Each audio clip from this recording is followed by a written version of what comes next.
Pessoal, a gente vai. Boa tarde a todos. A gente vai dar os 10 minutinhos de praxe, tá? Para que todos possam entrar, como sempre.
Para quem entrou agora, a gente está dando um tempinho, aguardando a entrada dos demais alunos, beleza?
I'm on an island, even when you're close. Can't take the silence. I'd rather be alone. I think it's pretty plain and simple. We gave it all we could. It's time I wave goodbye from the window. Let's end this like we shouldn't say we're good. We're not meant to be like sleeping and cocaine. So let's at least agree to go our separate ways. Not gonna judge you when you're with somebody else, long as you swear. You won't be pissed when I do it myself. Let's end it like we shouldn't say we're good. No need to hide it. Go get what you want. This won't be a burden if we both don't hold a grudge. I think it's pretty plain and simple. We gave it all we could. It's time I wave goodbye from the window. Let's end this like we shouldn't say we're good. We're not meant to be like sleeping and cocaine. So let's at least agree to go our separate ways. Not gonna judge you when you're with somebody else, long as you swear. You won't be pissed when I do it myself. Let's end it like we shouldn't say we're good. Now you're holding this against me like I knew you would.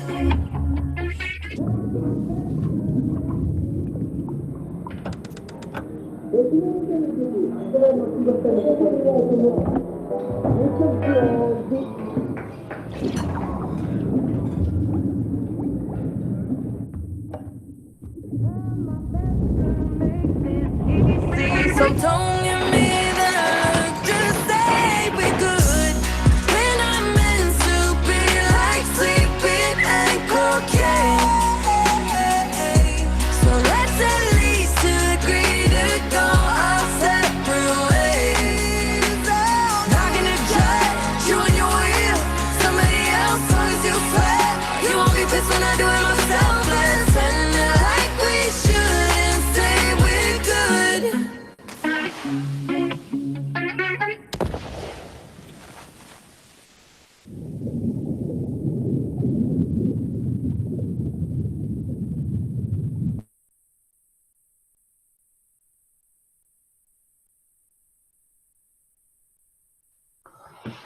Bom, meus amigos, vou iniciar então nossa aula. Nós estamos vendo Revolução Francesa e vamos continuá-la então.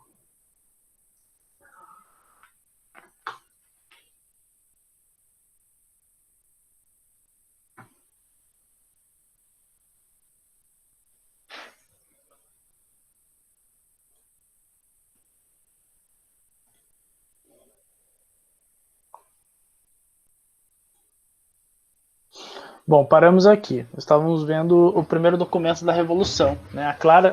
A Declaração de Direitos do Homem e do Cidadão. Percebam o período que isso foi escrito, tá? Isso é muito importante. Foi em 1789, né? Foi escrito em 1789. E aí a gente tem um problema. A Revolução Francesa é maravilhosa, fez um monte de coisa diferente, só que foi um evento do seu próprio tempo. Então, por ser um evento do seu próprio tempo, eles só conheciam aquilo que o tempo, as experiências que o tempo deles forneciam para eles de experiência. Então, como é que era feito, por exemplo, o julgamento de pessoas que eram contra a Revolução? Decapitação, né? Não tinha prisão, era decapitação, era julgamento de pena de morte, né? Então, a gente vai ter julgamentos assim em praça pública, tá? De uma forma extremamente transparente, para todo mundo ver, né? Para todo mundo poder acessar a esse julgamento, né? E também é um período onde nós temos um protagonismo masculino, tá? Então, por isso, a gente vai ter uma carta do direito do homem e do cidadão, tá? E aí nós vamos ter um documento onde vai falar de vários direitos, lindos os direitos, maravilhosos, totalmente iluministas, né? Base iluminista, porém, cidadão homem e francês. Não é para todos os homens, tá? E também não é para as mulheres, tá? Tanto é que houve uma petição, né, feita por Marie Guzzi, a Declaração dos Direitos da Mulher e da Cidadã. Foi apresentada essa petição a Robespierre, né, um dos líderes da Revolução Francesa. A gente vai ter 3 grandes líderes da Revolução Francesa: Robespierre, Danton e também Marat, né? São 3 caras importantes aí da Revolução Francesa. Danton vai ser executado pela própria Revolução Francesa, para vocês terem uma noção. Porque Danton ele vai perceber que a Revolução está sendo extremamente violenta e cruel, e ele mesmo vai acabar sendo executado. Bom, essa petição é muito importante, esse documento é muito interessante. Por quê? A mulher exigindo direitos, né? Então, Marie Guzzi vai lá trabalhar a ideia dos direitos da mulher e da cidadã, e ela acaba sendo presa e executada. Para vocês terem uma noção como é um mundo ainda do seu tempo, né? É machista, né? Existe um caminho longo ainda para as mulheres cursarem, caminharem até chegar ao que a gente tem hoje, né? Que nem é tão bom assim, né? Ainda as mulheres não são tratadas como iguais, né? Recebem menores salários em vários cargos, né? Tem menos direitos, né? E várias coisas assim. Então, a gente pode fazer qualquer hora aí, um momento que vocês acharem legal, eu posso dar uma aula para vocês sobre direitos da mulher ao longo da história, que é muito legal essa aula. E também tem um jogo muito legal, que é um jogo das leis vinculadas à mulher. E aí a gente tem que brincar de adivinhar o período, né, século ou ano. É muito legal esse jogo, a gente pode fazer a qualquer hora. Bom, mas continuando então, nós temos então a Carta de Direitos do Homem e do Cidadão, né, fim das distinções de nascimento. Não interessa se a pessoa nasce pobre ou se ela nasce nobre, ela é igual agora diante do governo francês. Vamos ter uma Assembleia Nacional, essa Assembleia ela vai criar a Constituição, ela vai direcionar como vai funcionar toda essa sociedade a partir da Revolução. Então, ela vai acontecer de 1789 até 1790. Bom, primeira coisa que os caras vão fazer, sangue no olho com a nobreza e com a igreja, né? Então, o que eles vão fazer? Confisco dos bens da igreja e do clero, que eram funcionários públicos. A igreja vai perder territórios, propriedades, né? Já que ela ela sempre declara as pessoas fazerem caridade, né? Para elas sempre serem humildes, não se apegar a bens materiais, a Revolução Francesa vai lá e tira tudo deles, né? Tira tudo que eu digo propriedades, tira propriedades da igreja, né, que não fazia sentido. E o clero, né, os funcionários públicos também perdem essa prioridade de serem funcionários públicos. Por quê? Porque olha que interessante, aonde tem um funcionário público católico, né, membro do clero e católico, ele vai tratar com diferença aqueles que são membros de outras religiões. Então, o clero não pode ter mais trabalhar como funcionário público. Bom, primeira Constituição, né, vai ser escrita aí, vai ser finalizada em 13 de setembro de 1791. E aí vamos ter uma monarquia constitucional. Veja que o rei está vivo, tá? O rei está vivo. Ele é ainda rei, tá? Ele foi só preso, colocado aí como numa posição de ter que aceitar a Constituição. Então nós vamos ter uma monarquia constitucional.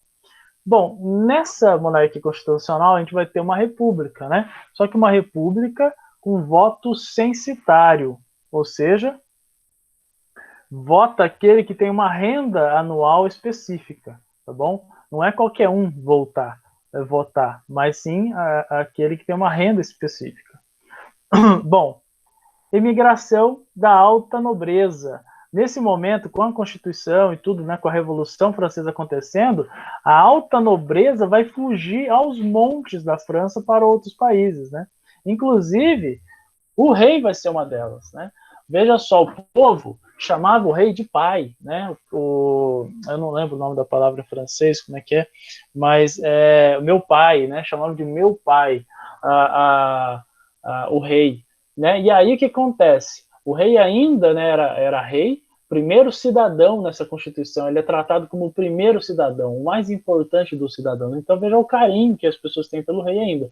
Só que ele vai ser pego tentando fugir da França, né, caminho para a Áustria, que era o lugar da família da sua esposa, a Maria Antonieta. Ah, gente, sobre o Maria Antonieta, lembra que eu passei para vocês o trailer do filme Maria Antonieta? Vocês lembram? Sim. Eu coloquei no YouTube, aí o YouTube barrou o trecho do trailer por direitos autorais do filme. Então, quando tem o vídeo, vai chegar uma hora que eu vou falar que eu vou colocar o trailer, só que ele acaba cortando porque não poderia mostrar por direitos autorais. Babaquice do caramba do YouTube. Mas então o vídeo da aula passada tem um corte, tá bom? Bom, então ele é pego fugindo. E aí ele vai ser preso e aí também vai ser decapitado. E aí, né, fim da brincadeira, fim da brincadeira aí com a Revolução Francesa, né? Então a Revolução Francesa, ela agora tirou, né, assim, perdeu qual que é a palavra? Perdeu, assim, as estribeiras com os nobres, sabe? Agora nada de passar a mão na cabeça dos caras mais.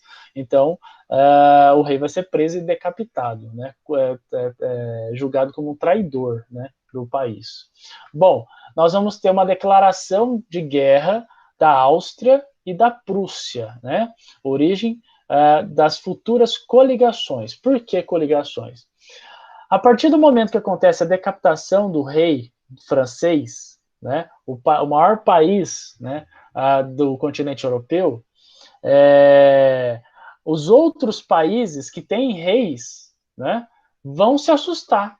Porque imagina se essa moda pega. Imagina se na Áustria, a população da Áustria resolve decapitar o rei da Áustria ou da Prússia. E aí os demais reis da Europa ao longo da história, de Portugal, da Espanha. Aí o bicho ia pegar. Então o que eles fazem? Eles se unem, tá, para tentar restabelecer o poder do rei na França. Então são as coligações, são grupos de países, né, Áustria, Prússia, Espanha, que vão se juntar para tentar derrotar a Revolução Francesa, para tentar derrotar a França, tá bom?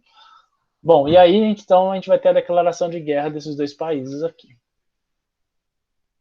E aí nós vamos para a segunda parte da Revolução Francesa.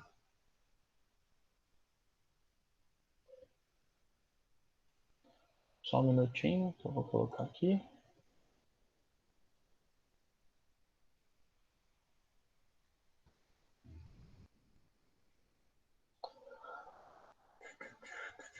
Agora que o bicho vai pegar, viu, gente? Porque tem o segundo ano da Constituição, e aí vamos ter a parte vermelha, né? A parte vermelha, a Revolução Vermelha é muito legal, porque o bicho pega pra caramba mesmo, violência total, o trem pega fogo.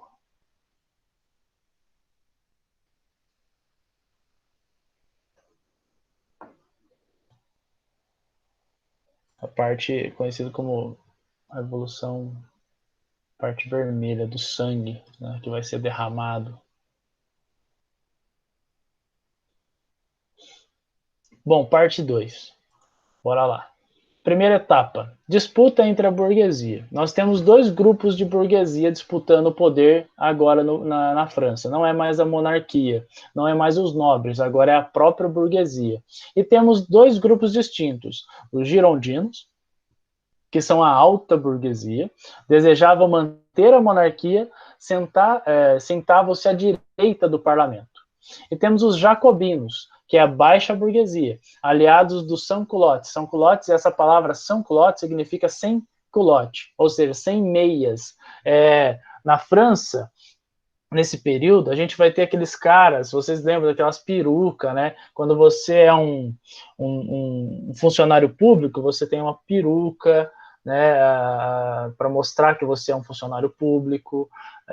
Há umas frescuraiadas lá. Fora a meia de seda, que é chamada de culotte, né? Então, quem era nobre, quem era rico, tinha essa meia chamada culotte, tá bom?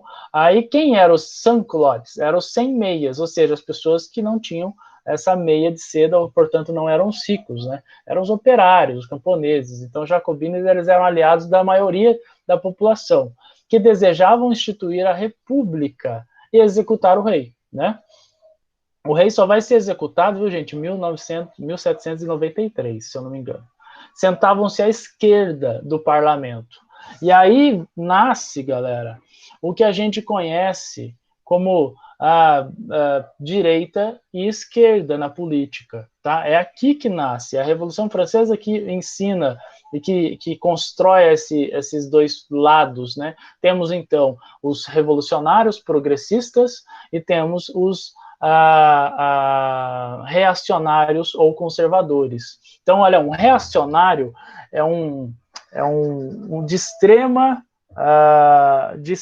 direita, tá bom? Uma pessoa de extrema direita, um reacionário. Um conservador, ele é de direita. Dá para conversar com um conservador, ele tem um papo. Agora, um reacionário não, é aquele pessoa ignorante, aquela pessoa que não tem papo, o negócio tem que acontecer mesmo, tal. Só que é um reacionário. Quando alguém te chama de reacionário, gente, pode se sentir ofendido, porque ele está querendo te ofender mesmo. Porque o que ele está falando? Ele está falando que você, além de não de ser de extrema direita, né, ou seja, você é um ultraconservador, você é contra outras religiões, você é racista, você é o que mais? Você odeia pobre, ou você, né, tem nojo de pobre, você acha que tem que ser governado por uma elite, a sociedade, esse tipo de coisa. Então, quando chamarem você de reacionário, pode saber que você está sendo ofendido, tá bom? Que tem que estar na mão dos ricos mesmo, o governo, esse tipo de coisa. Bom, e esse grupo, a alta burguesia, tinha essa configuração. Tinha, então, a direita, né, conservadores, pessoas conservadoras, pessoas que dá para conversar, legais, tal, mas tinha também a extrema-direita. E aí a gente vai ter a esquerda. A esquerda, galera, que é essa baixa burguesia, é a parte também revolucionária. Aquela extrema esquerda também é a extrema esquerda que é violenta também, que também é radical pra caramba, que não tem papo, né? E tem a esquerda normal. Então temos a extrema esquerda e temos a esquerda. A esquerda que é progressista. Ela quer mudanças na sociedade, mas não precisa matar ninguém para isso, não precisa atropelar ninguém para isso, não precisa tirar a casa dos outros, a propriedade dos outros, esse tipo de coisa. Então, veja só, nós temos essa configuração. Então, hoje em dia, geralmente vocês escutam, vocês já devem ter escutado isso, né? Você é de esquerda ou de direita? Perguntam isso para mim direto, várias vezes. Você é de esquerda ou de direita? Tal. Como se houvesse, esse é um problema, tá, viu, gente? Não existe mais essa definição. Na verdade, existe essa definição, as pessoas usam essa definição, mas ela não está certa mais, tá? Ela não está correta. Por quê? Primeiro, ela nasceu na Revolução Francesa, é velha pra caramba, a sociedade mudou demais, né? A sociedade mudou muito. Então temos outras formas de se posicionar politicamente. Por exemplo, tem uma vereadora, não, uma deputada estadual do estado de São Paulo, que ela estudou em Harvard, chama deputada Tabata Amaral. Ela veio da pobreza, né? Veio da pobreza extrema, assim, muito pobre. Tudo que ela conseguiu foi com a ajuda dos outros, assim. Então, ela ganhava bolsa ela ganhou bolsa para fazer Harvard, porque Harvard é paga, todo mundo ajudando ela, assim, e ela foi lá, aproveitou tudo isso. Bom, é uma deputada que foca muito na educação, na melhora da educação, né, na diminuição da desigualdade social, tudo mais, e ela não se importa se isso vai ser por uma via da direita ou se vai ser por uma via da esquerda. Ela se importa com o quê? Com que aconteça a melhora da educação, que aconteça a melhora, né, da desigualdade, diminua a desigualdade social, esse tipo de coisa. Então, ela, dentro do Congresso, ela, deputada estadual, não, desculpa, deputado federal, ela, dentro do Congresso, ela vota a favor da sociedade, das mudanças necessárias para a sociedade, não votam junto com a esquerda ou junto com a direita. Ela não tem essa escolha. Ela é de centro, né? O que a gente chamaria de centro, né? Hoje em dia. Então é bastante interessante a pegada, né? Dela, assim. Bom, mas agora vocês entenderam de onde surgiu essa ideia de direita e esquerda. Quando alguém perguntar para você de esquerda e direita, você fala, amigão, não existe mais essa classificação ela está ultrapassada, as pessoas ainda usam, mas são burras, né? Não deveriam usar, não dá para se enquadrar mais uma pessoa de esquerda ou de direita, porque são tantas ideias, são tantas formas de tentar resolver problemas, né, na sociedade, que não dá para se inscrever na esquerda ou na direita, tá? Para vocês terem uma noção, vou fazer uma pergunta aqui para vocês, isso é legal. O presidente da França, no caso é o primeiro-ministro da França, vocês achariam que ele é de direita ou de esquerda?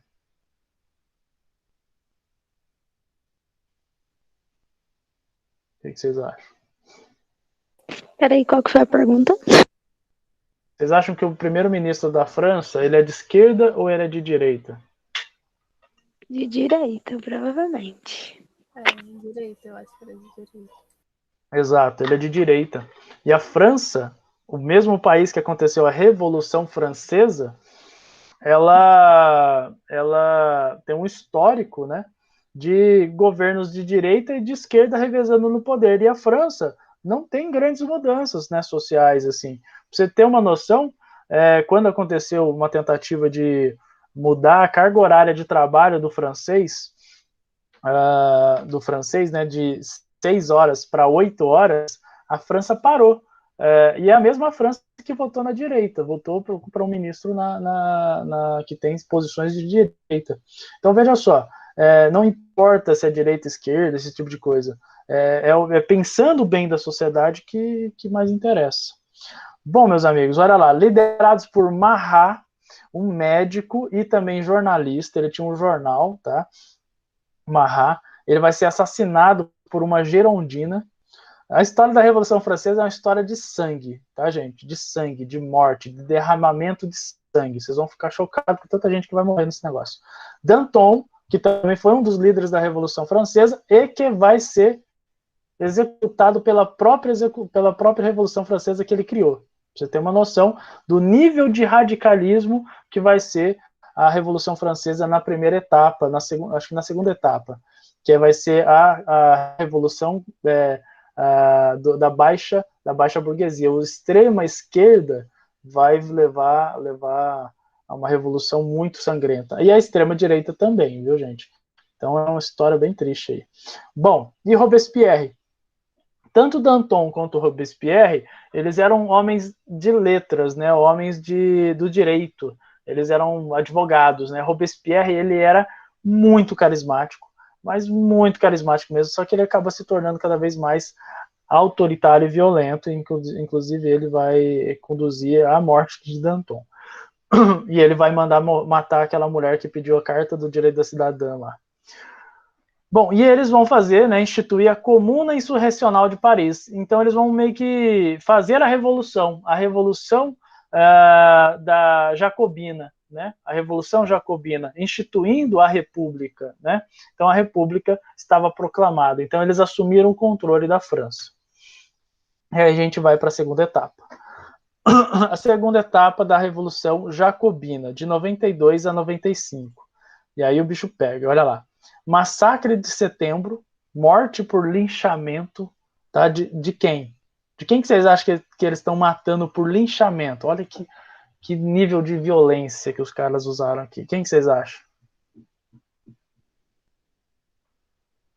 Quem que os jacobinos estão assassinando e matando por violência, por lixamento? Quem que vocês acham?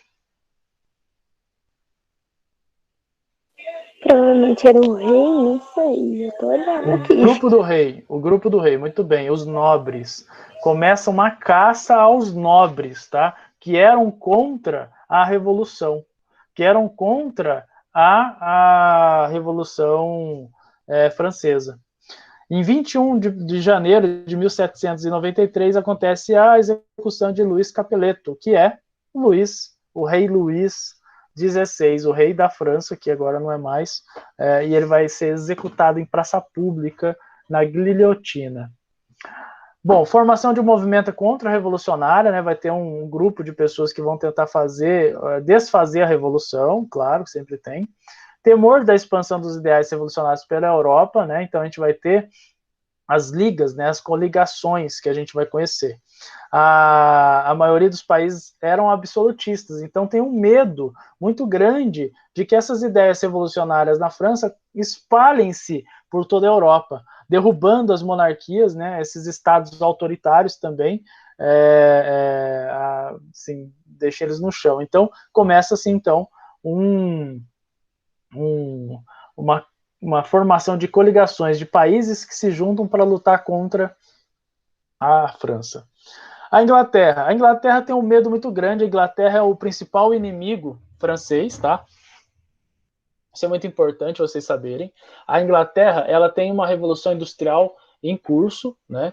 Ela já está, né, feita. A revolução industrial na Inglaterra acontece em 1760 a 1780. Então a Inglaterra está bombando com a sua revolução industrial, vendendo pra caramba. Só que eles temem que na mão dos revolucionários franceses tenha assim, um desenvolvimento da indústria francesa. Então, o que a Inglaterra faz? Ela corre para ajudar na coligação. Para o quê? Para diminuir a sua concorrência, sua possível concorrência na indústria. Então, temos a formação das coligações contra a França. A primeira coligação vai ser Inglaterra, Áustria, Prússia, Holanda e Espanha. Nenhum desses países querem que a França continue sendo revolucionária, né, a revolução desse jeito. Bom, o que acontece? A vitória do exército revolucionário francês. Professor, a França ganhou contra todo mundo? Ganhou. Vocês acreditam no trem desse? A França, o exército revolucionário francês, venceu a Inglaterra, a Áustria, a Prússia, a Holanda e a Espanha de uma vez. Vocês têm uma noção do poder militar que a França tinha.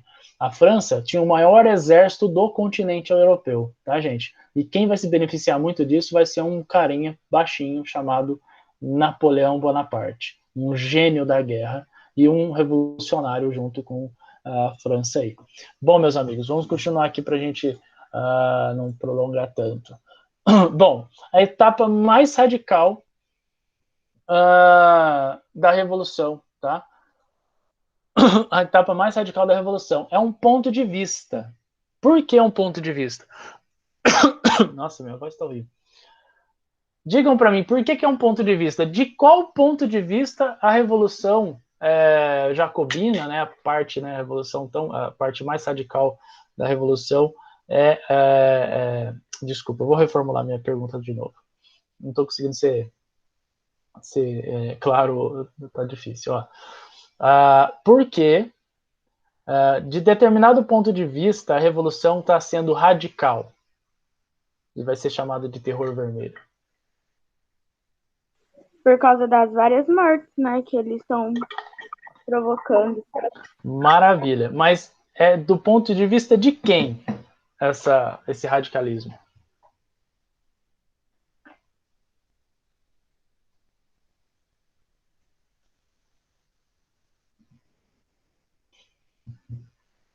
Ninguém sabe? Ninguém chuta? Alex sabe, hein, Alex? Tô vendo sua cara aqui, você sabe. Sei não, sei não. Então a Ana sabe, a Ana Oliveira sabe, certeza. Eu não sei de nada, não, professor. Gente, ó. Eita, ó. Isso é muito legal, isso é muito interessante. Do ponto de vista da polícia, os manifestantes são radicais. Vocês concordam comigo? Diz que sim, gente. Sim? Sim, sim. Sim, né? Do ponto de vista da polícia, quem está fazendo manifestação, tacando pedra nos prédios públicos, essas coisas assim, é radical. Porém, o que é radical, né, nesse ponto de vista? Porque eu quero trazer uma reflexão para vocês do seguinte ponto. Se existe essa manifestação, é porque, de algum modo, essas pessoas se sentiram violentadas, né? Furtadas, roubadas, né? Lesadas por alguém, principalmente por quem está no comando, quem está no poder. Então, veja só, quando existe violência contra a polícia nas periferias do Brasil, nas favelas, acha que aquelas pessoas que estão fazendo essa violência contra a polícia são mal educadas, respeitosas, são violentas, são um bando de criminosos, tal. Mas a polícia também comete violência, né, contra esses moradores. Então isso, vocês estão conseguindo entender o ponto de vista? Mais ou menos, professor. Mais ou Ó, eu menos. vou dar um exemplo para vocês. A monarquia francesa se instaurou por mais ou menos 400 anos. São 400 anos que reis mandam quem vive e quem morre. Reis dizendo qual é a religião que as pessoas têm que ter, dizendo que as terras são dele e que essas pessoas têm que trabalhar para ele. Então, por 400 anos, a monarquia foi extremamente radical, violenta com a população. Chegou-se ao ponto das pessoas não aguentarem mais e resolverem fazer a revolução. E aí, quando eles fazem a revolução, que é a tentativa de destruição desse mundo que tanto explorou eles, que tanto violentou eles que são taxados de radical. Vocês entendem isso? Ah, agora eu entendi. Absurdo Deixa isso eu... aí, hein? Gostei não. Pois é. A gente tem que tomar bastante cuidado com isso. Tem uma frase muito legal. Todo mundo chama o rio de violento, mas esquecem que as margens dos rios comprimem ele, né? Olha que legal. Ninguém fala da violência que as margens fazem ao rio. Todo mundo fala da violência do rio, mas ninguém fala das margens, né, que prisionam o rio. É muito legal essa frase. Veja só, pessoal. Do ponto de vista de Portugal, o Quilombo dos Palmares era radical, violento?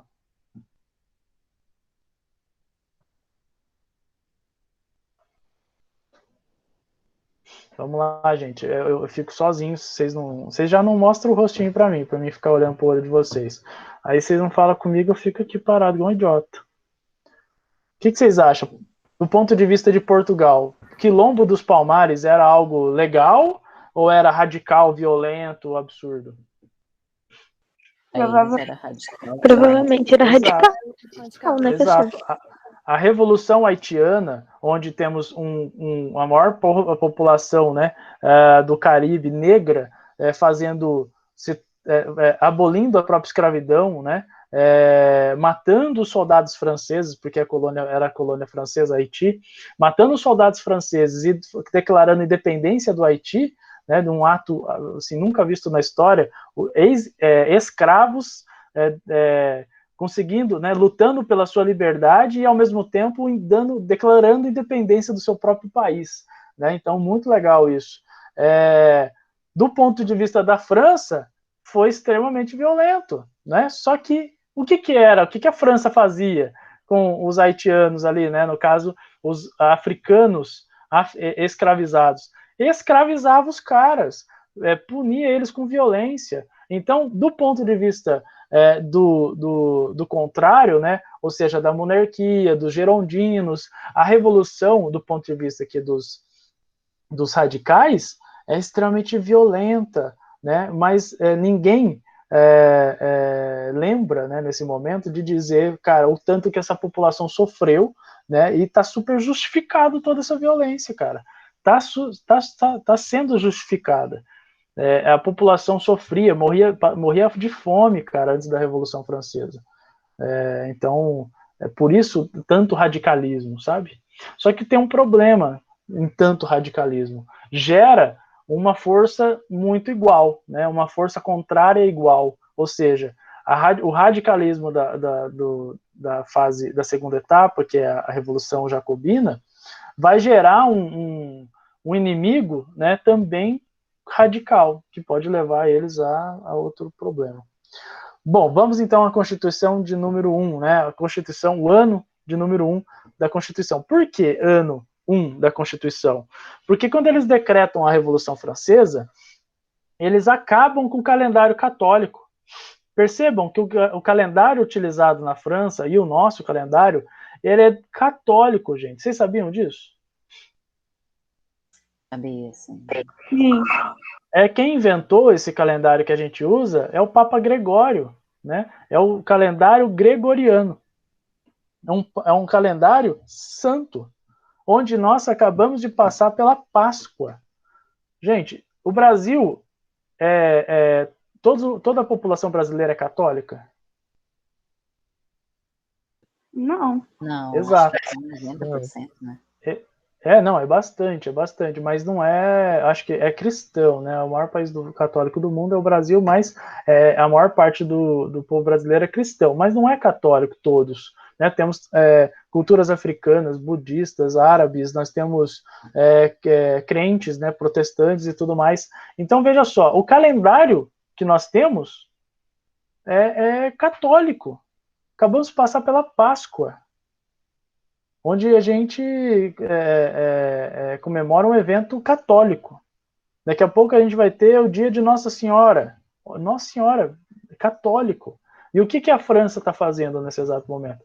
Ela está limpando a França, está limpando esse conceito religioso. Por quê? Porque o país França tem que ser um país para todos, tanto católico, tanto protestante, e tem que ter um calendário onde cada um faça dele, né, o que importa, entende? Então, veja só, pode viver um protestante na França e pode viver um católico. Eles não vão precisar comemorar a Páscoa, né, ou comemorar um dia santo, como é comemorado no Brasil, por exemplo.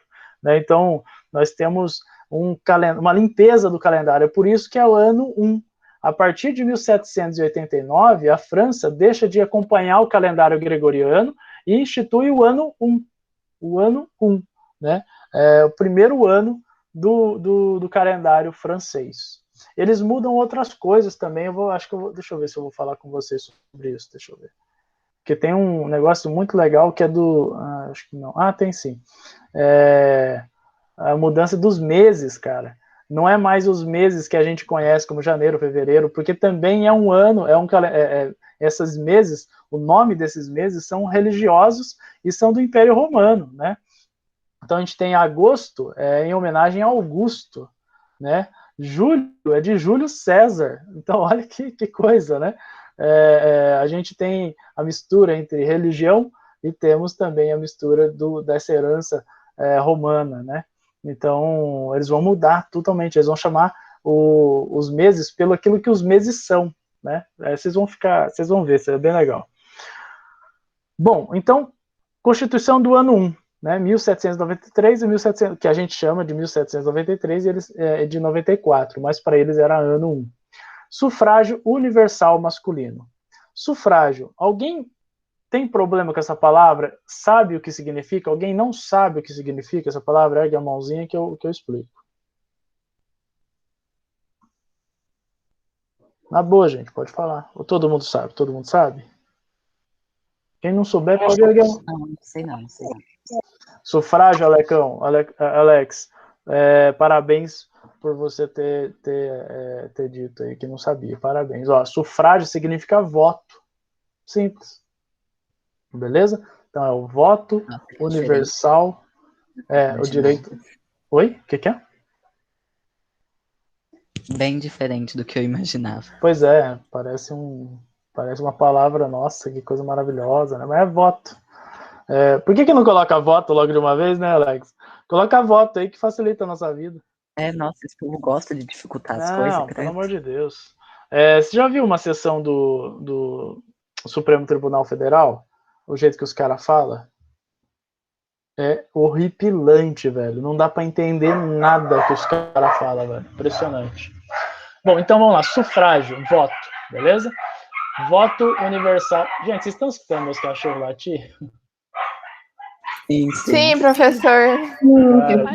Eu já vi ele no Instagram, muito bonitinho. Então, né, o Galileu. Olha. Nossa, o Galileu, ele. Ok, professor, meu Deus. Você viu que. Alex, você viu que stalkear agora é crime? Sim, sério, Alex, credo? você pode ser preso, aquilo. Eu fiquei sabendo Mas- esse tempo que Sei lá, tirar alguém print apaga de esse- conversa apaga vira minha crime calça. também. Vou denunciar o seu. Não posta essa gravação, viu, professor? Gente, é engraçado, né? Porque assim, isso é muito importante. Claro que o Alex não fez para me oferecer nenhum Claro tipo que de não, de perigo jeito ou ameaça psicológica, mas algumas pessoas fazem isso, stalkeia, curte, comenta, né? E para gerar um constrangimento ou também como que uma violência psicológica na pessoa, né? Eu não sabia que as pessoas faziam isso, não. Eu sabia que os outros ficavam ligando, mandando mensagem, enchendo o saco e tal, mas no Instagram, Facebook, eu não sabia que as pessoas faziam isso, não. Claro, eu sou um idiota, né, da rede social. Mas vamos lá. Sufrágio universal masculino. É o voto para todos os homens. Só os homens vão votar. Todos os homens, qualquer homem, tanto analfabeto quanto homens ricos vão ter o mesmo direito de voto. Eles vão criar o Comitê da Salvação Pública, que é o Exército. Eles vão criar um exército revolucionário. Comitê da Segurança Nacional, que é uma segurança interna, tipo uma polícia para manter a ordem no país. Democratização dos processos políticos. Agora vai ser votação para você exercer um cargo público. Então, juiz, né, prefeito, o que a gente conhece muito bem hoje. E democratização dos processos políticos, então vai ter um funcionário público, então vai passar por um concurso público, então isso é transparente, isso é de forma democrática, né? Não é nada tipo, não, eu gosto do Daniel, vou botar ele para trabalhar lá e já era, saca? Não vai ser mais assim, porque isso era o jeito que acontecia na monarquia. Instalação de uma educação universal. Olha o Jean-Jacques Rousseau aí, galera. Instalação de uma educação universal. Educação gratuita para todos da população. Tribunal revolucionário. Eles vão também criar um tribunal revolucionário para quê? Para julgar os crimes contra a revolução. Para eliminar as pessoas ou prender as pessoas que foram contra a revolução. E aí nós temos o terror, né, o período de terror, porque as pessoas, galera, como é que eram as execuções antes? Tem um livro aqui maravilhoso, não sei se está comigo ou está com meu amigo Bruno, que acabou de chegar aqui em casa. Deixa eu ver aqui. Bom, o nome do livro é Vigiar e Punir. Vigiar e Punir. Cadê? Não tá aqui não. Tô com ele lá ainda. Vigiar e Punir, é do Michel Foucault. Ele vai mostrar como é que era a punição, né, em vários momentos da história, e como que o vigiar e o punir acontece constantemente na nossa sociedade. É fantástico, um baita de um filósofo contemporâneo. Pena que já morreu de AIDS. Ele era doidão. Genial também. Bom, o que ele vai mostrar? A execução pública. Essas execuções eram todas públicas, tá? O que acontece? Ia para a praça central, colocava uma guilhotina lá, que é uma forma de morrer rápido, sem dor, né? Porque a pessoa dor física, né? Porque a psicológica a pessoa já perdeu faz tempo. A pessoa cai uma lâmina aqui no pescoço dela e ela vem numa velocidade tão grande que a pessoa, o primeiro lugar que atinge é a medula. e a medula é o sistema nervoso da gente, né? Aonde passa o sistema nervoso da gente. Então, ao romper a medula rapidamente, a pessoa morre sem dor. É uma execução sem dor, tá? Então pode parecer cruel, pode ser, porque assim, a cabeça rola, né? O negócio é bem... Mas a pessoa morre sem dor, ela não sente dor. Deixa eu pesquisar aqui, mas eu acho que até o século XX tinha execução por guilhotina, quer ver? Última, na França, inclusive, última execução por guilhotina na França. Olha aqui, tem até já no... Chuta para mim quanto que foi a última execução por guilhotina na França. Fala para mim. Chuta. Foi no século XX, fala o ano agora. Ai, pode chutar qualquer ano, então. Qualquer ano. No século XX, De 1901 até 2000. 1930. Chutei. Errou. 1970. Nossa, quase. Nossa, Alex, pra que tudo isso? 75. 1980, professor. Cara, foi 1777. O Alex chegou muito perto. Muito perto. Isso. Muito perto. De Deus. Gente, 1777. A minha irmã estava viva. A minha irmã mais velha estava viva. Pra você ter uma noção. Parece até ontem. Foi ontem, velho. 77 foi a lei do divórcio. Foi no Brasil foi a lei do divórcio, em 1977, onde a mulher podia se divorciar do cara. Foi agora. Olha que coisa doida. Ainda estava na ditadura militar. O presidente Geyser. Olha isso, cara. Que doideira. Bom, mas é uma execução sem dor. Beleza. Líder desse comitê, né, desse tribunal revolucionário, Robespierre, ele vai ser autoritário, violento e monolítico, ou seja, ele não vai se dobrar, né, ele vai decidir pronto, o que é uma contradição. Por quê? Por que é uma contradição? Porque ele dizia que o Estado francês, né, a monarquia francesa, ela era autoritária, violenta e monolítica. Ou seja, que ela não respeitava a opinião das pessoas. E ele mesmo vai fazer isso. Ele mesmo vai cometer o crime do qual ele foi contra. Olha que absurdo. Bom, e aí acontece um negócio muito foda que Robespierre vai usar a seu favor, que é a morte de Marat. Quem é Marat? É um dos líderes da Revolução, queridíssimo, super popular. Ele tinha um jornal e ele era chamado de a letra da Revolução, tá? Robespierre era a voz da Revolução e Marat era a letra da Revolução, porque ele escrevia no jornal denunciando crimes da monarquia e tudo mais, tal. Inclusive, durante o processo de Revolução, ele teve que fugir, né, com medo da perseguição da nobreza, e aí ele teve que se esconder nos esgotos da França, né, da cidade de Paris, onde ele contraiu uma doença de pele. E nessa doença de pele, meus amigos, essa doença, para sanar a coceira que ele tinha, né, dessa doença de pele, ele tinha que ficar mergulhado numa banheira constantemente, né, para conseguir aliviar um pouco da dor e da coceira que ele sentia. Bom, então ele morre, ele é assassinado por uma girondina, ou seja, ao grupo de oposição dos jacobinos, né? E aí o Robespierre ele utiliza isso a seu favor, dizendo que mataram um mártir da Revolução Francesa, um herói da Revolução Francesa, e aí ele ganha ainda mais apoio, né, do povo contra os girondinos, tá? Aí que ele sai matando geral mesmo, aí que ele pega os caras mesmo, tá nem aí, mata e faz...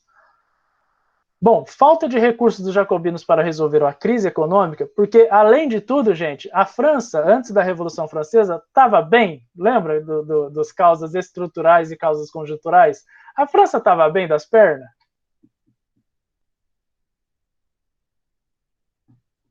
Diz para mim, gente, responde, dá um grunhido, pelo menos, só para eu dar um continuar aqui. Caramba, ninguém, vai tudo me deixar no vácuo. Bom, eu vou continuar então, mesmo assim, sendo ignorado por vocês. vou continuar. Ó, falta de recursos, né? Eles estavam na pior ainda, da crise econômica fantástica, assim, gigantesca. Então a gente vai ter alguns métodos de resolver problemas ali da crise. Então eles vão tentar estipular preços máximos, né? Então eles vão tabular preços, congelar os preços, ou seja, para não variar muito, para não ficar muito caro os preços, eles vão congelar os preços, né, os preços das coisas. Então, o pão valia R$10, né, estava caríssimo e tal, eles vão congelar esse preço para as pessoas poderem continuar comprando. Só que isso é um problema, por quê? Ao congelar os preços, o lucro, né, o retorno para o produtor, né, do pão, né, vai ser menor e vai ser, às vezes, um prejuízo. Então, ele vai ter que parar de produzir. Então, se ele parar de produzir, aí a falta do produto é maior ainda, e aí não tem jeito de segurar a inflação. Então vai começar a faltar produto para comprar e tudo mais nos mercados, nas feiras. Bom, a abolição da escravidão nas colônias. E aí acontece o quê? A Revolução Haitiana. Quando abole, né, a escravidão nas suas colônias, né, na França, nós vamos ter a Revolução Haitiana, que é o fim da escravidão e também a independência do Haiti. Mudança do calendário, galera. Mudança do calendário. O calendário era religioso, tá? Mudança das semanas. As semanas também são religiosas. São 7 dias. Por que 7 dias? Cada semana tem 7 dias. Quem sabe? Quem sabe? Quem sabe? Porque Deus criou a Terra em 7 dias? Exato. Exato. Arthur, é isso mesmo. Porque Deus criou, né? Primeiro dia, segundo dia, terceiro dia, no sétimo criou o homem, tal. E, quer dizer, no sétimo ele descansou, né? No sexto ele criou o homem. Bom, então veja só. É também um calendário religioso, né?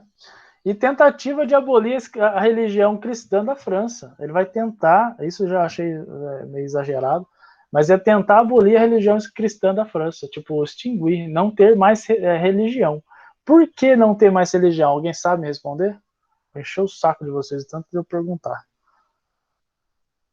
Por que eles Peraí, como é que é a pergunta? Por que eles Fala queriam de tirar a religião? Por que eles tinham contra a religião? Porque Eu eles acho que era achavam por que a causa. igreja tinha muito poder sobre eles, talvez. Muito bom. É, Mas por que a Igreja religião? Católica. Porque acho que a Igreja Católica já tinha feito muita coisa ruim no governo antes disso, antes da Revolução, sabe? Tinha, com certeza, vocês estão corretos, mas eu quero saber da religião. Porque, veja só, igreja é uma coisa, agora a religião é a fé que cada um sente, né? Acredita em Deus ou não acredita. Acredita em catolicismo ou não acredita. Por que eles queriam tirar a religião? O que eles têm contra a religião? Quem sabe? Qualquer pessoa poderia ter contra a religião? Acho que porque, tipo, enquanto tivesse aquela religião, as pessoas ainda iam continuar tentando ter igreja, tentando ter essas coisas ainda. Concordo, muito bom, Maria. Um ponto é esse, Maria, é isso mesmo. Outro ponto é que eles acreditavam que a religião enganava as pessoas. Enganava as pessoas do que tinham que fazer, como era a vida e tudo mais. Porque, veja só, a Igreja Católica, ela acreditava que o trabalho era uma punição. Era uma punição para quem trabalhasse. Então, e eles não acreditavam nisso. O trabalho para eles dignificava o homem, né? Tornava a pessoa melhor. Era o fruto da sua riqueza, né? Da sua dignidade, o trabalho. Então tinha várias contradições na religião, né? Que eles não queriam mais que tivessem. Tem um cara, né? O Karl Marx, que ele vai dizer, olha a seguinte frase que ele vai dizer: a religião é o ópio do povo. O que é o ópio? É uma droga muito famosa no século XIX, que é o que a gente chama de heroína. As pessoas usavam o ópio, né, a heroína.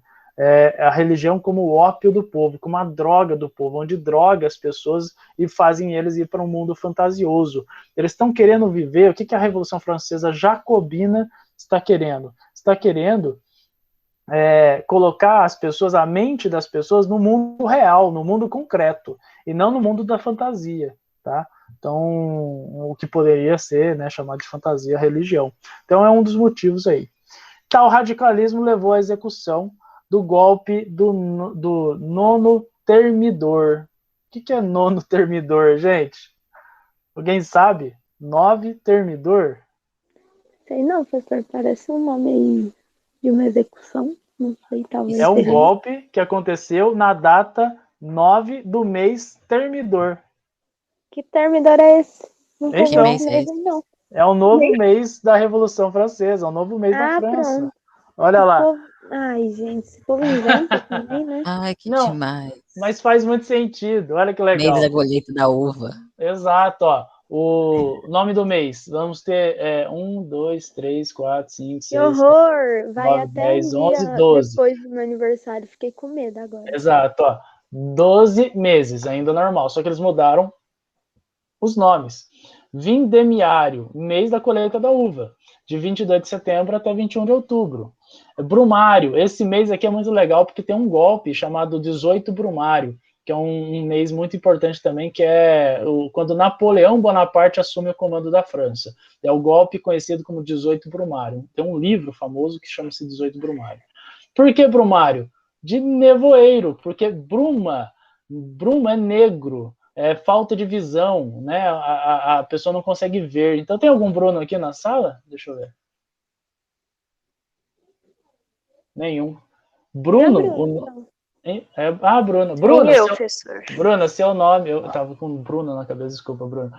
Bruna, seu nome significa escuro. Não consegue ter. Deus. É lindo, eu acho lindo, nevoeiro, eu acho lindo. Tem aquela névoa assim. Tem um filme que também chama Brumas de Avalon. Por quê? Porque era um nevoeiro que cobria Avalon, assim, a cidade dos cavaleiros e tal.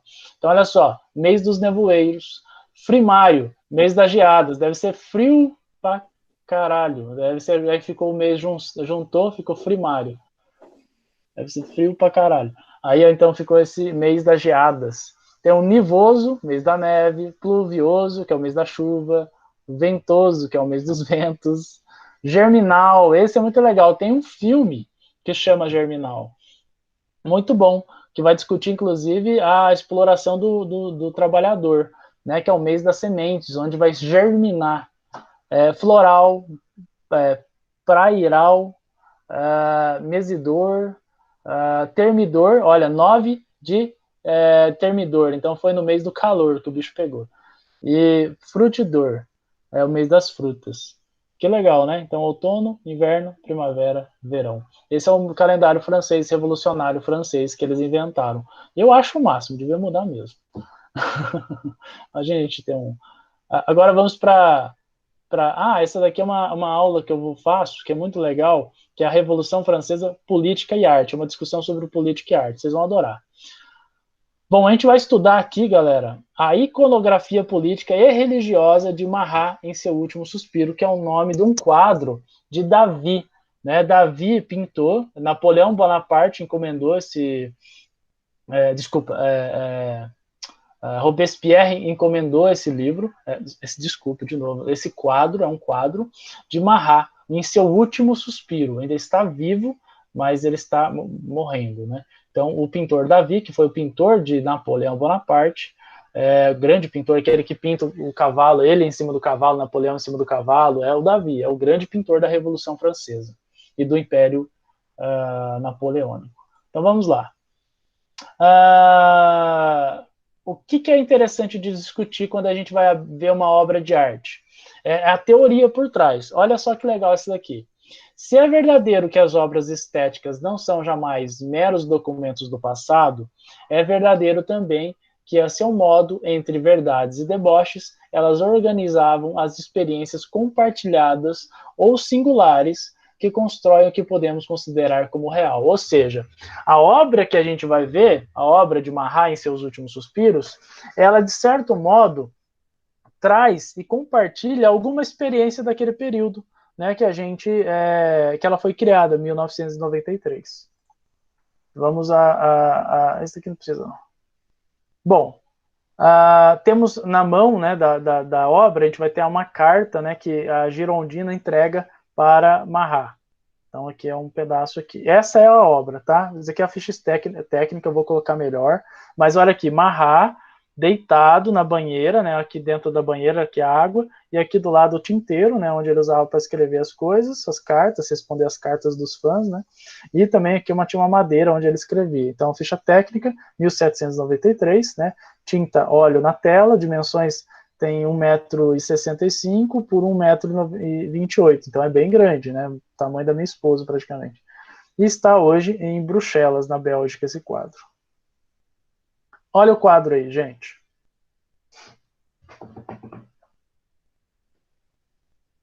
Ok, isso é meio bizarro, eu estou com medo. Por que ele foi pintado desse jeito? Tem um propósito muito poderoso. Qual é o movimento artístico mais importante da história da humanidade? Vocês conhecem? Vocês já Eu estudaram. conheço, eu não lembro o nome. Mas eu não... A gente falou dele... Oi? Renascimento? Quem falou? Renascimento? Quem que falou? O Arthur? É. Arthur, muito bom, Arthur. Arthur, qual foi o maior nome do Renascimento? Fala para nós. Aí eu já não lembro não, professor. Aquele cara que esculpiu Davi. Michelangelo. Isso, Michelangelo. Qual outra escultura que Michelangelo fez? Vocês lembram? Tem uma. Não. Não lembro, professora, eu só sei. Bom, vou para partir para o ponto de objetivo aqui então.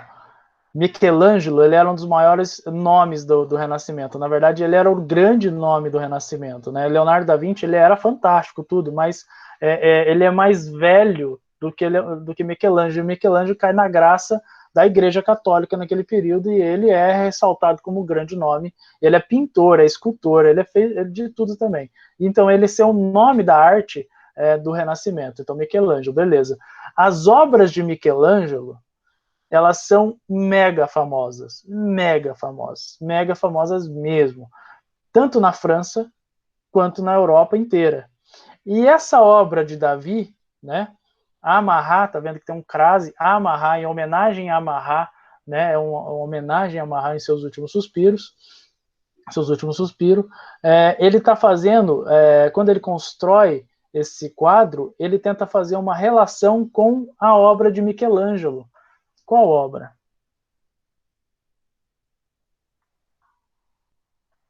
Mas aqui é outras representações da obra. E agora, olha lá. Qual obra de Michelangelo? A Pietà. Nossa, eu nunca ia lembrar. Real. Pois é. Gente, a Pietà. Qual é o propósito de ligar a obra de Davi, né, a Michelangelo? Por que ligar Mahat a essa obra? Porque ele está querendo transformar Mahat em Jesus, em um mártir. Sério, professor? Mentira. Olha a posição de Jesus, gente. Tira Cara, Maria e coloca uma banheira. Eu jurei, tá? Tira Maria e coloca uma banheira ali. Eles estão igualzinho. Gente, eu tô em choque. Eles estão igualzinho. A tentativa de transformar Mahat nesse herói da revolução em um mártir, em alguém para ser santificado. Então tem uma relação muito forte com a religião. Então Davi, genial, né, que é o pintor Davi, ele tenta fazer com que as pessoas façam o link mental de tipo Jesus, Mahat, Jesus, Mahat, Jesus, Mahat. Gente, isso é muito usado na história, mas muito usado mesmo. Tem um cara chamado Pedro Américo, que ele é um pintor, e ele pintou várias obras aqui no Brasil. Um deles é Tiradentes.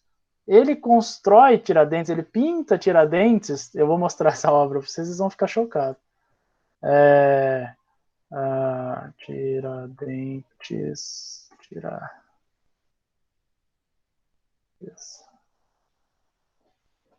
Obra.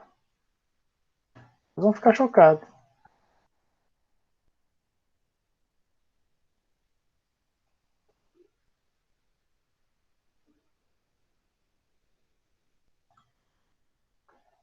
Vocês vão ficar chocados. Quer ver? Fica vendo.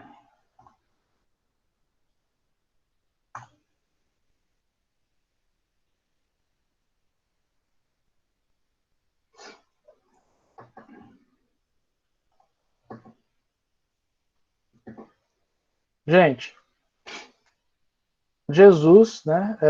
Tiradentes sendo representado como Jesus, tecido branco.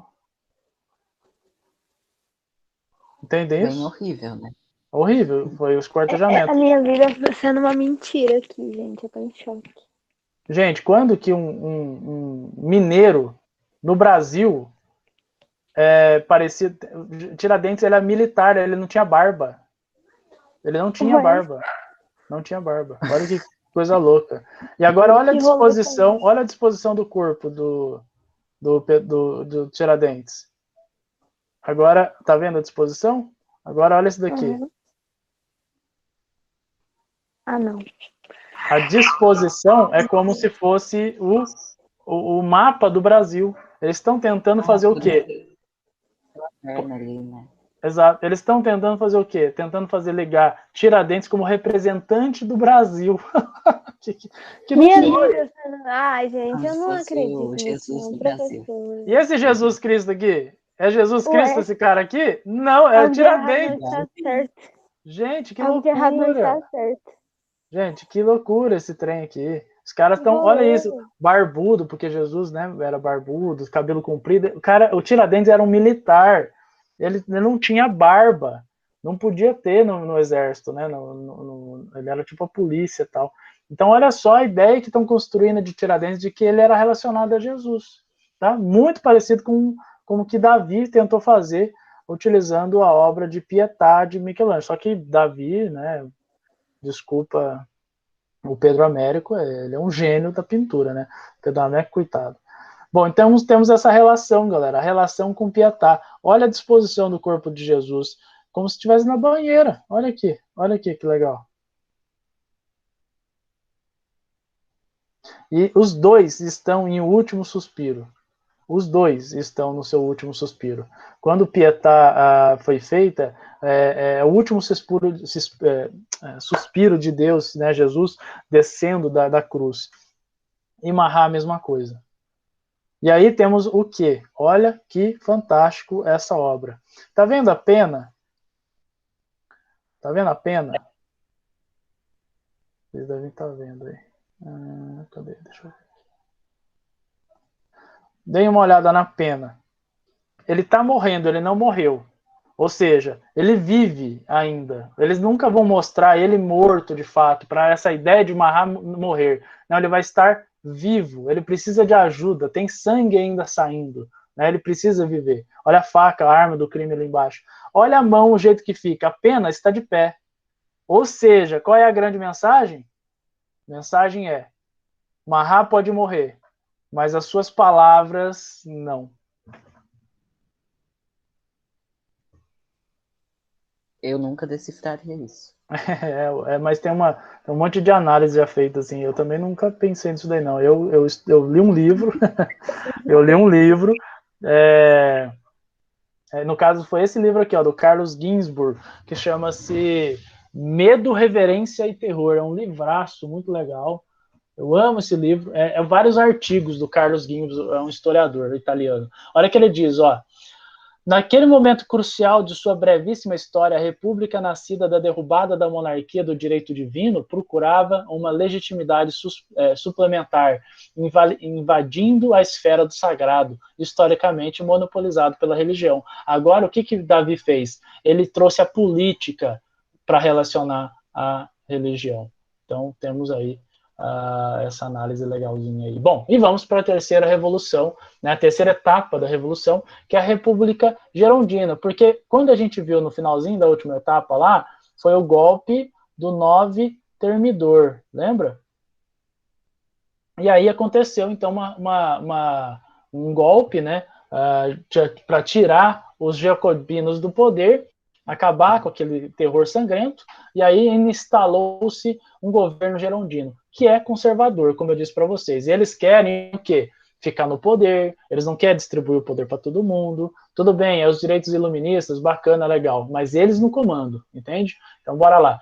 Eles começam a fazer um monte de medidas para anular as realizações radicais e populares de jacobinos. Começam a fazer perseguição aos opositores. aos girondinos, né, através do terror branco. Por que terror branco? O terror vermelho é o sangue exposto, é o sangue derramado. O terror branco é o sumiço. De repente, some a galera que era opositora dos girondinos. Começa a morrer gente e os corpos sendo desovados longe, lá na Baía do Guanabara, no Rio de Janeiro. Olha lá. Constituição do ano 3. Ainda temos com o mesmo calendário o ano 3. Critério censitário por renda para as eleições e controle dos 3 poderes por um diretório controlado por 5 girondinos. Então, o poder está na mão de quem? Dos girondinos, não está mais na mão do povo. Vai acontecer a vitória dos levantes realistas. Realistas apoiavam a volta dos Bourbons ao trono, então a gente vai ter vitórias desses levantes, né? E levantes populares também, com a revolta liderada por Graco Belfort, né, que chama-se de Conjura dos Iguais. Então a gente vai ter um governo girondino perdedor, né, tá perdendo revoltas e tudo mais. Vamos ter um alto índice de corrupção, né, nesse governo, porque é os ricos tentando explorar o dinheiro da França. Descontentamento do povo. E aí vamos ter um governo fracassado, né, um governo de 4 anos aí fracassadíssimo, perdendo várias revoltas e tudo mais, e vai ter, nessa brincadeira toda, surgimento de uma figura carismática conhecido como Napoleão Bonaparte, vencedor das batalhas travadas pela França nesse período. Eu vou falar com vocês sobre Napoleão Bonaparte na próxima aula, uma história fantástica, tem várias coisas para trazer para vocês sobre a história de Napoleão, várias fofoquinhas do período, muito bacana, vocês vão curtir pra caramba a história das guerras de Napoleão e o que ele fez. Nossa, ele fez cada coisa, gente, vocês vão ficar chocados. Vão ficar chocados. É impressionante. Gente, eu vou fazer uma breve lista de presença aqui rapidinho. Deixa eu ver. No ano, lista de presença. Foi. Bom, gente, alguma dúvida sobre o que a gente viu sobre a primeira, segunda e a terceira etapa da Revolução? Tranquilo? Não, senhor. Entendemos tudo. Não, senhora? Beleza. Gente, muito obrigado, então, pela presença de vocês. Eu sei que a aula vai ainda até... Não, peraí, cadê? Até 2h30, mas hoje vou liberar vocês mais cedo. Muitas informações foram dadas aqui. Então, para tranquilizar vocês e vocês relaxarem nessas últimas meia hora. É uma aula bem aproveitada. Gente, obrigado. Por favor, participem mais, como vocês estão participando, assim, no finalzinho aqui, participaram legal. É muito legal essa interação. Eu não fico falando igual um tonto aqui sozinho. Já que vocês não mostram o rostinho, né? Por exemplo, olha a Ana Oliveira, por exemplo. Eu tô vendo o Bolsonaro. Olha que droga. É ruim isso.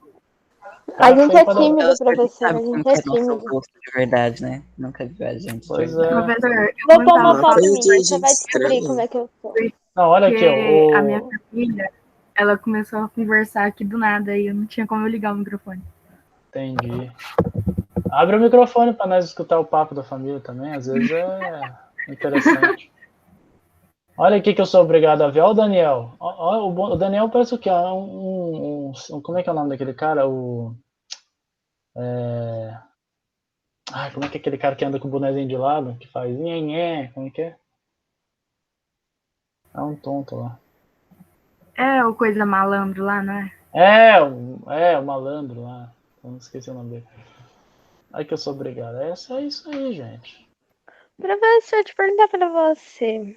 Recomende livros pra gente ler sobre esse negócio aí, que eu vou lá na biblioteca pegar uns. Revolução Francesa? Sim, senhor. Posso fazer uma recomendação? Posso fazer uma recomendação na próxima aula? Porque os livros que eu tenho para recomendar aqui para você são de historiador. Então, tipo, para professor de história, sabe? E aí é bem teórico, bem pesadinho. Mas eu posso recomendar algumas coisas, porque às vezes lá na biblioteca não tem. Às vezes você pode, acabar comprando na Amazon uns livros legais. Tipo, tem história em quadrinho da Revolução Francesa. É muito legal. Entendi. Obrigada. Então tá bom, gente. Um abração, um beijão pra você. Já fiz a chamada, tá? Tchau, professor. Daniel, Tchau, professor. Ah, o Sérgio Olha, Malandro. Sérgio Malandro, esse mesmo. Professor, a Oi. Cecília pediu para mandar um beijo pro senhor. Opa, obrigado. Manda um beijo pra ela também. E Tchau. põe a foto sua aí, tira do Bolsonaro. Tá. Falou, professor. Falou, rapaziada. Falou, até mais. Tchau, professor. Tchau, tchau.